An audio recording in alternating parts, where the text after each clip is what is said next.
ain't no way, boy.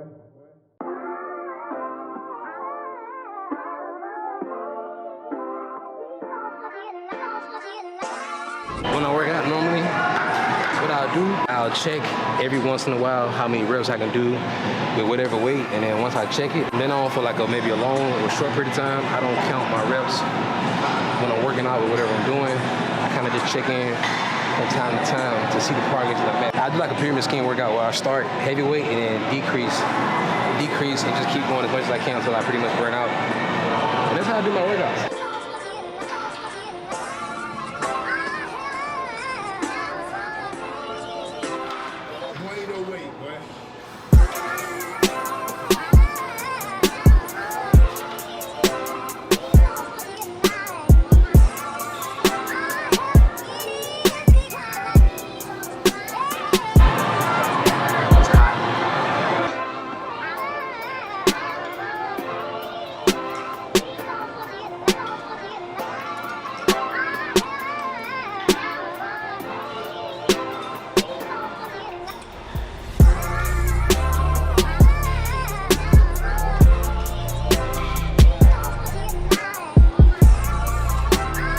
Trying to find a song to listen to.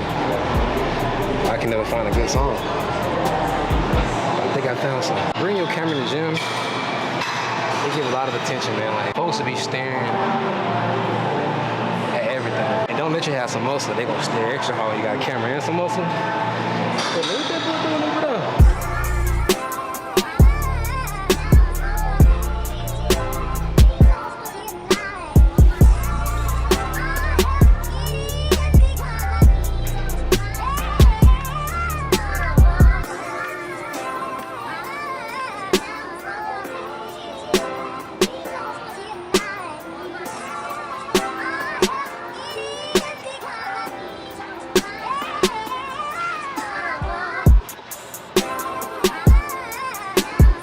I got a hole in my side, look. Boy!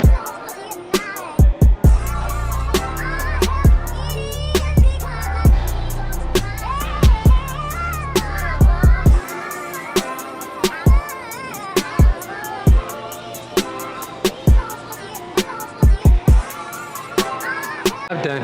We're done. Let's get out of the gym because y'all didn't. We not here to. It's not a workout video. We gotta talk about the Sony A7C. So let's go home. Well, I'm gonna go home, and in the next couple of days I'll talk about it. But y'all gonna see me in a few seconds. But I'm gonna probably finish this. I'm probably finish recording this. I can't even talk. I'm probably finish recording this another day. I'm tired, so I'm finna go. I'll see y'all in a second. Tomorrow. Alright, let's talk about it. Normally I don't give reviews on this channel. I try not to typically, but I did tell you I would get a review when I first got the camera, so I figured I'd just hold my word. After I had it for about like what, a month and some change, almost 2 months now. Basically, I've done a couple of photo shoots with it. We shot a couple of videos with it. We even shot an entire wedding on this camera, which if you haven't checked it out, that's my most recent video uploaded, I think. I don't know. But anyways, go check it out if you haven't checked it out already. Before I give y'all my thoughts and opinions on this camera, because we're gonna get through this quick. I'm not gonna sit here and talk y'all head off. We're finna get through this. I'm ready to go, cause I'm ready to go, you feel me? But real quick, before I just give y'all my thoughts and opinions, we gotta run through the stats, gotta run through these specs real quick for some of y'all that don't know. While this is probably and arguably the best camera you can get for the price that it's at. Look, let's run down the specs really quick, man. These are just straight facts. This camera, let's go ahead and get this out of the way. This is the mirrorless full frame camera, all right? That right there is crazy. That right there is good enough for me. Camera does shoot 4K at 24 FPS. I think it shoots 4K uncropped, so you still get the full frame. But I believe when you shoot 4K at 30 FPS, I think that's when you get a crop factor of 1.2. I believe, I'm 99% sure. It does come with built-in image stabilization. This camera is built more so for video, so it's very nice having that built-in image stabilization. It makes a little bit, it helps out a little bit. It's not the greatest, it's not the best, but it helps out. We got face tracking, eye tracking, animal eye tracking. So like I said, this camera is mainly more so built for video. So having that face tracking, that eye tracking, and even animal eye tracking, that's really crazy. That really changes the game. We're shooting 120 frames at 1080p, but I do believe, if I'm not mistaken, because I tried and tested it out, when you shoot at 120 frames a second, you don't get face tracking and you don't get eye tracking. I believe. I know you don't get eye tracking. I'm 99% sure you don't get eye tracking. I'm 95% sure you don't get face tracking. I could be wrong. I hope I'm not. I hope I'm not giving y'all false information. But if I am, I am. I ain't Google. I'm just trash, man. But luckily you got Google, you don't need me. Now, of course, with the price that this camera is at, you do have Bluetooth and built-in Wi-Fi. Personally, I need that in all my cameras, any camera that I get. So I'm always gonna make sure it has built-in Wi-Fi, Bluetooth, because I like to do a lot of solo shoots by myself, and I tend to use my phone as my remote so that I can connect to my camera and not have to worry about running back in front of the camera and posing real quick when the timer goes off. You know what I'm saying, to get a good photo. Anybody wondering, which not too many people wonder, but it is good and important to know, weather conditions you can shoot this camera in is around 32 degrees Fahrenheit up to 102 degrees Fahrenheit. Flip out screen, vlogging, self-recording, anything like that. Obviously, of course, if I'm paying down the 2 bands, I need a flip out screen. So that's a given, you know what I'm saying? I'm glad they got that on here. For the most part, it's pretty much all the specs that you need to know. There's more that I can give you, but like I said, I'm not Google. I do not remember everything about this camera, but I know it good though, I'll tell you that much. Let's go and get the bad news out the way first before I give you my opinion, because most of my opinion on this camera, I'm not gonna lie, it's good. It's beyond good. But I'm gonna give y'all the real and raw. Now, number one, this ain't necessarily my opinion about it as far as what I don't like, but a lot of people do not like this about the camera. This camera does not have a front dial, so when you're trying to adjust your aperture or your ISO, you don't have that front dial. And I'm gonna show you the M50 right here, for example. You don't have that front dial right here, like the Sony A7 III or the A7S III or the A7 IV. I think those are the cameras that got it. You don't have the front dial right there to adjust, to change those settings up. Now that's not a big deal to me because I come from using a Canon M50. I never had a front dial. I can't really understand and relate how going from having a front dial to not having a front dial feels, but this camera does not have a front dial. So if you have a front dial in your camera and you get this one, you're not gonna have one, so that's probably gonna be a downfall to you, but it's not a downfall to me because I never had one, so I don't know what it feels like. Now it has a dial on the backwards, of course, to adjust your aperture, your ISO, stuff like that, but now in the front, while you're taking photos, you have to use your thumb on the back. Now a big deal for me with this camera is the menu.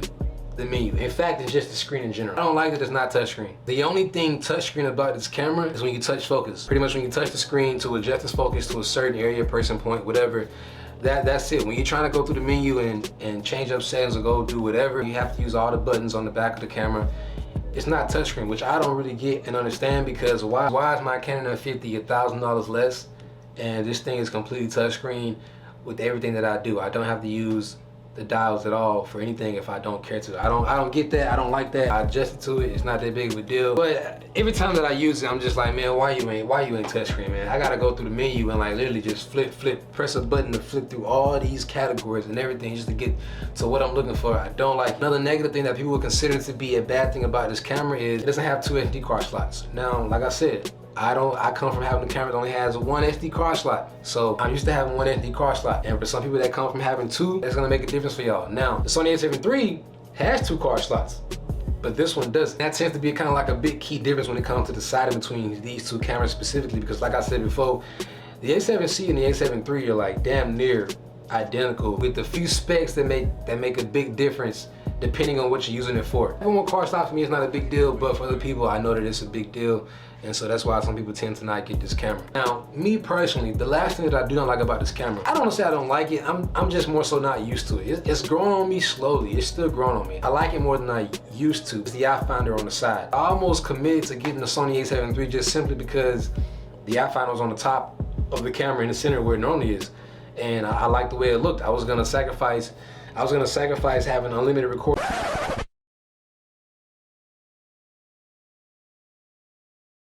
I was gonna sacrifice having eye tracking just to get the eye finder on top. So I can't really say it's a bad, it's more of a neutral. It's just different, but for some people it might be a bad because it is weird having that eye finder on the left side of the camera when you're shooting, especially if you tend to use that eye finder a lot all the time. But if you're shooting video a lot, 9 times out of 10, you're not gonna be using that eye finder.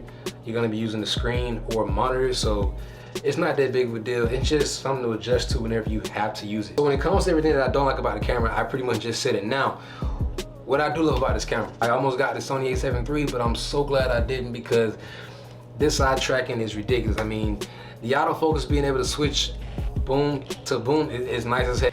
I could do it all day, man.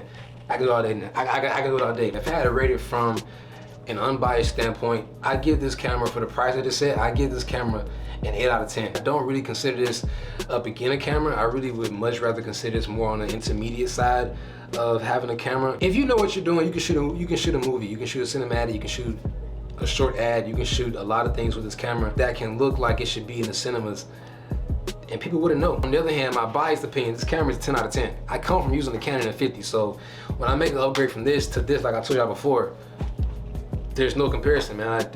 I have nothing, I have no issues with this camera at all. Besides the menu and the touchscreen, but besides that, that's it. Very comfortable to hold. I love the grip on it. I love the grip on it. The grip placement is nice for your thumb, for your index finger. It's not too big, it's not too small. I don't want a camera that's too big, but I don't want a camera that's too small. I don't have big hands, I just don't want to feel like I'm holding a toy, you know what I'm saying? I want to feel some weight to it. This camera does have some weight to it. When you put a lens on, you got even more weight to it. Speaking of lenses, right now I'm shooting out the 50mm. That's the only lens I have with this camera right now. That's all I need right now because pretty much everything I do requires me to use a 50mm. And that was kind of quick. I gave you my opinion. I gave you the stats and the facts. I don't think this is the way you do a review. I don't think this is the way you do it. I mean, I pretty much told y'all I like it. That was it. I told y'all I give y'all my opinion on it, but I told you I like it. I hope this helped anybody that was looking into the Sony A7C for whatever reasons. If not, go check out these videos right here. Maybe they'll help you come to a better decision for whatever reason. And yeah, man, so I'm gonna get up out of here. Much love. Did I even record? Okay, I did. I was about to say. I know I gotta do this over again. I was about to get mad, man.